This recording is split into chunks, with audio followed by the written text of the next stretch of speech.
Hi, today we are in San Jose with Splashtop and Mark. Mark, who are you and what do you do? I'm the co-founder and CEO of Splashtop, and what we do is delivering cross-device experience from any device to any device. You can share your screen from your iOS device to your computer and vice versa, or Android. Any devices people have, well, nowadays people carry a lot of devices, and they want to be able to effectively share application contents and screens across these devices. We enable that. Okay, great. What did you do before you started this company? This is actually my second startup. So I started, well, after graduating from college, I worked for Intel for 7 years. And then in 2000, I left Intel and started my first company.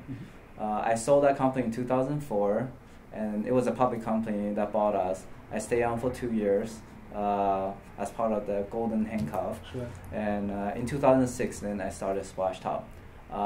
It was, well, continuing the entrepreneurial drive, you know, and with a bunch of college buddies. So both startup, I started with 3 other college friends. The founding team stay the same? Has been the same. Yeah, yeah, exactly the same. Okay. We had too much fun together. Yeah, that's great. Yeah. How did you come up with the idea of Splashtop? Well, because of my Intel background, I started really focused on the PC world. And then because of my background in Asia, I always thought about how do you marry hardware, because Taiwan, China has been very strong in manufacturing hardware. But then very weak on software. So how do you marry software and hardware together to create solutions? So my last startup, we did embedded firmware for servers. And HP, Dell, IBM were all customers. So we embedded our software into all these ODM in Taiwan, Quanta, Compal, Foxconn, building server motherboards, and then shipping them to IBM, HP, Dell as a solutions. And then we exited. Then we start thinking, okay, server market is only 10 million units a year, but PC market is 300-some million units a year. So we wanted to create a embedded software for PC. And what we came up with, our company name before Splashtop in 2006 was called Device VM. So our vision and goal was to embed a software inside 300-some million PC. And what is that software? Well, VMware was really big in servers. But we thought, actually, you should have a hypervisor inside every PC too. And you can dual boot Windows plus Linux. So, but then Linux is Linux. What's a killer app? We think it's a 5-second boot up browser OS. So we enable every PC to boot up in 5 seconds with a browser OS, with a super lightweight Linux open source kernel, with the Firefox-based browsers, and people don't have to wait for Windows to boot up, take a minute, 2 minutes to boot up. Instantly, they can start browsing in the web, and then we can enable a switching between the browser OS window if you need Windows for various applications as well. So that was the idea behind that business. And also, if looking at the whole internet, Google is making so much money driving the eyeball, search eyeball, advertising eyeballs. The hypothesis behind that venture was, or behind Device VM was, okay, if every time people hit the power key of a PC, you're controlling the eyeball, that company is going to be worth a lot. You can give away the browser OS for free, but make money through advertisement and search, because that's when the start experience of a computer. So that's how we started. But it changed, obviously. It changed, exactly. Well, everyone today all have iPhones, iPads, Android devices. Because by 2009, 2010, we saw all these smartphones, tablet begin to emerge. We were thinking, oh wow, we're gonna hit a wall. Despite we have HP, Dell, Lenovo, Acer, Asus, Sony, etc., all shipping our Device VM, browser OS products side by side to Windows. Over 100-some million PC were shipping per year with our product. But we knew people don't need it anymore. Soon, if they want to get online very quickly, they will use their smartphone or iPads or tablets. So we knew we had to shift. So we pivoted in 2010 and introduced, renamed our company to Splashtop too, and focusing on mobile remote access. then the next question would be, how did you then come up with the now current idea of Splashtop? Because it's quite different from the old idea. A startup process thinking is always trying to figure out if you can have certain core competitive advantage. And so, you know, it keep repeat itself through, I guess now I'm 14 years into my entrepreneurships. I mean, first startup, 6 years, and this startup already 8 years, right? So, so always thinking about what our team's core expertise, skill sets, advantage that we can create. And when we thought about, okay, well, we were really close to all these Asian manufacturing OEMs. We created a fast boot browser OS. We're really good at firmware. We scale up our engineering team in Asia, 200 some people, building this whole platform. But then as we move to mobile, actually, what will be leveraging that foundational strength, what can we do on the mobile side? So that's when we look at the market and say, hey, you know, a lot of these mobile devices, these are iOS, these are Android, but how do you enable a cross-device experience? Still, there's so many investments in application and content on the PC side, on the Windows side. So we want to bridge that. And that's kind of how we start thinking this new pivot, right? And we launched it on iPad in the first year. In 2010, June of 2010, our app was the #1 best-selling app on iPad in the US for 28 days out of 30 days, right? So it was beating Angry Birds. It's just showing that, okay, well, when you have a new platform, iPad, iOS, there's a lack of application. So a lot of people say, hey, use Splashtop, all your Windows apps and data instantly show up on iPad. Okay. So there's instantly we got feedback that there's a lot of demand and interest, and then we grew from there. Okay, great. Mark, let's talk about your business model and start with the product portfolio that you currently have. Okay, sure. In 2010, with the remote desktop for the consumers on iPad, that's very quickly we grew millions of users. Through word of mouth, people never thought remote desktop experience can be so fast and fluid. You can stream video, you can stream games. The whole experience is just night and days from what they had before from VNC or RDP and other solutions. But then it was selling apps on App Store. So, you know, it was generating good money, but then we felt we got to figure a recurring model out of this. So we started thinking around, okay, what would people pay? Well, and also justify it should be a subscription base. What we came up was, okay, well, we need to set up relay cloud around the world to support people to cross network. Right, so a lot of time people are at Starbucks on the 3G, 4G network. They want to remote access their home or office computers, and the most reliable way to deliver that is through a relay cloud. So we set up, you know, around the world leveraging AWS. That's one beauty about, you know, all these cloud services available or infrastructure available. Very quickly, we use 7+ data center at AWS and set up relay infrastructure, so you can seamlessly cross firewalls across you know, internet, and that is a subscription service. So today we have 18 million users now, and probably about almost 10% of them are subscriber to our cross-network relay infrastructure. We call it bridging cloud. So bridge across any network. Then very quickly, well, so that became our subscription model for consumer market. Then we got a lot of user feedback from businesses saying, hey, you know, our employee love your product. BYOD was a big trend, has been a big trend. Our executives are all using iPad, using your product, but we need some level of audit trails. We need to see who is accessing what at any given time. We have a pool of employees using a product, but we need a more controlled way to add, delete users. If the employee left, we want to effectively delete the account. So we introduced a Splashtop Business that has a management console in the cloud. Then some enterprise says, well, management console in the cloud is great, but it doesn't fit our compliance needs. You know, we needed even a more secure way, including we don't want everyone to create a Splashtop ID. we want to leverage our existing Active Directory, our existing user domain, user account and password policies. So then they ask for integration with Active Directory. So then we evolve our product and added Active Directory support and on-premise options. So it's kind of evolutions of this whole product lines. Okay, great. Let's start talking about corporate strategy, Mark. You said that, or at least you touched on the point a little bit. What are the core competencies of your company? Sure. I see, a couple of key core technology competency of our team. One is we are very good at optimizing for device level performance. So, and earlier I mentioned, we started as device VM. We have a lot of embedded software engineer who optimize the Linux kernel that boots out in. Actually, the Linux took 1 second to boot.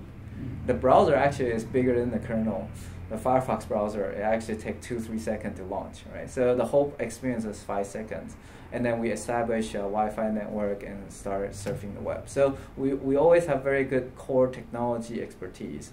And that's why our remote desktop solution, as we move to Splashtop, the performance is so good. People can do remote 3D gaming because we work with Intel, NVIDIA, AMD, Qualcomm, different chip player to leverage their hardware accelerations. We have a lot of good expertise around media compression technologies and adapted to different 3G, 4G network technologies. So those are different key core skill sets our team has built up. And also we have a lot of strong relationship with device makers. That's always been our core strength. So today our product is also bundled with ASUS, Acer, Lenovo, HP, and different OEMs. When they ship out PC, they have our streamer shipping along with their computers. So people just need to download our app on the mobile device, instantly can access their computer. So those are our key strengths we see. So basically you have 3 core competencies. One thing would be you have very narrow relationships with the device manufacturers. Then you have this kind of very interesting technology that helps solve some problems. And then you have some partnerships on the seller side as well. Yeah. And also, through the years, we actually become very good at managing AWS cloud services. So we have we know how to scale our backend and infrastructure very quickly. For example, we drop our Relay instances inside some private cloud very quickly. So we're looking at the ability to really bridge across devices in a very fast, seamless way, leveraging our cloud infrastructure everywhere. There's a distributed architectures that's actually we have invented. So for our classroom product, for example, inside a classroom, you want to stream a screen to 40 students. If all the relay need to go through the Amazon cloud, you could actually congest the school upstream and downstream pipe, just one classroom. So we enable a very seamless local relay. Every client could become a relay of itself, so that actually inside the classroom, the amount of traffic needing to go up is very limited. It's all routing inside the classroom. Oh, okay. Yeah. So there's a lot of different intelligence and technology at play to deliver the right experience and best experience for the users. And minimizing AWS costs. That's right as well. Yeah. Let's talk about the market development. You said that you cover a lot of different devices. Yeah. What trends do you see in terms of device usage, and what is the implication for your development team?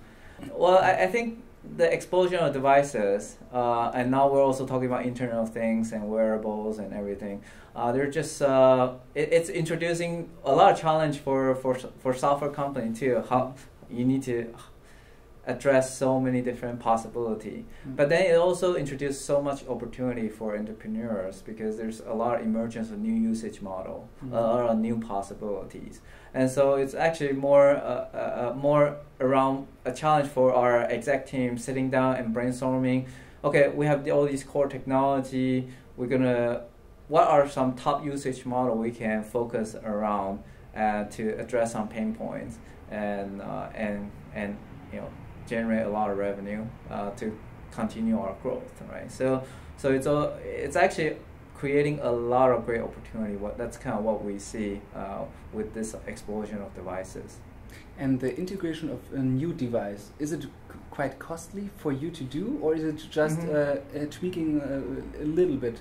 Yeah, it varies in the sense that well, if the device is running Android, obviously we have people who are very knowledgeable about different, the latest Android platform. Google adds some new stuff, and also, but the device, we have to really look at its screen size, its target usage model.